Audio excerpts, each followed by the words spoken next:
வெள்ளை கரிசலாங்கண்ணி பீலி ஹெர்பல் ஹேர் ஆயிலில் பயன்படுத்தக்கூடிய முக்கியமான மூலிகைகளில் இதுவும் ஒன்று. இதை தனியாகவே நம்ம ஆயுர்வேதிக் ப்ராசஸ் படி ஒரு ஆயிலில் கலந்து அதை ப்ரீமியம் பிரிங்கராஜ் ஆயில் அப்படின்றத கொடுத்துட்ருக்கோம்.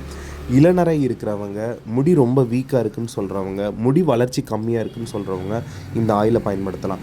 உங்களோட ஏரியாவில் இந்த மூலிகை கிடச்சிது அப்படின்னா தயவு செஞ்சு மிஸ் பண்ணிட வேண்டாம். இதை எடுத்து நிழலில் காய வச்சு நீங்கள் தேங்காய் எண்ணெயில் ஆட் பண்ணி நீங்கள் பயன்படுத்தும் பொழுது உங்களுக்கு நல்ல ரிசல்ட்ஸ் இருக்கும். இது உட்கொள்கிறதுக்காகவும் ஆயுர்வேதிக் ப்ராசஸில் லிவர் சம்மந்தப்பட்ட நோய்களுக்கு பயன்படுத்துகிறாங்க. ஆனால் பெரும்பாலும் நம்ம முடி வளர்ச்சிக்கு தான் இந்த மூலிகை பயன்படுத்திகிட்டு இருக்கோம். இதோடைய பூக்களோட அமைப்பு, இலையோட அமைப்பை வச்சு இது எப்படி இருக்குன்றதை கண்டுபிடிச்சிக்கலாம். இது மட்டும் இல்லாமல் இன்னொரு முக்கியமான மூலிகையை நான் உங்களுக்கு காட்டுறேன். இதுதான் பொடுதலை. பொடுகு சம்மந்தப்பட்ட எல்லா பிரச்சனைகளுக்கும் இது சூப்பரான மருந்துங்க. இந்த கொடி மாதிரியான அமைப்பு, இளநீல கலரில் இருக்கக்கூடிய பூவோட அமைப்பை வச்சு நீங்கள் இதை கண்டுபிடிக்கலாம்.